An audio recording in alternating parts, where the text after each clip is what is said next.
இது அப்சலோமோட சாவில். இது ராஜா உடஞ்சி உருக்குலைஞ்சி போயிட்டாருன்றதுக்கு முன்னாடி நடக்கிற காரியம் சொல்கிறேன். இந்த அகிதோபேல் என்ன பண்ணிட்டார், அங்கே போய் சேர்ந்துட்டார்.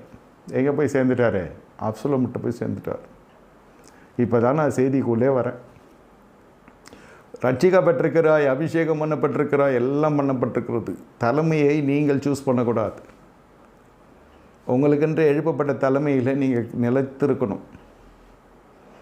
இவ்வளோ பெரிய பாதத்தை பண்ணியிருக்கான். ஆமாம் பண்ணியிருக்கான், இல்லைன்னு நான் சொல்ல. மாம்ச ரீதியான சில தலைவர்களுடைய சூழ்ச்சிகளோ சில காரியங்கள் எல்லாம் வந்து மாம்ச ரீதியாக இருக்குந்தா கூட நம்ம மேலே கொடுக்கப்பட்ட அபிஷேகம்னாக்கா உங்களை குறித்த தேவை திட்டம், உங்களை குறித்ததான சுமக்கப்பட வேண்டிய சிலுவை நீங்கள் சுமந்து கொண்டு தான் போகணும்.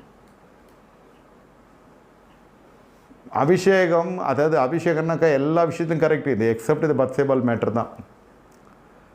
என்ன சிலதெல்லாம் மொத்தமும் 100%க்கு 99% 0 எடுத்துருப்பாங்க.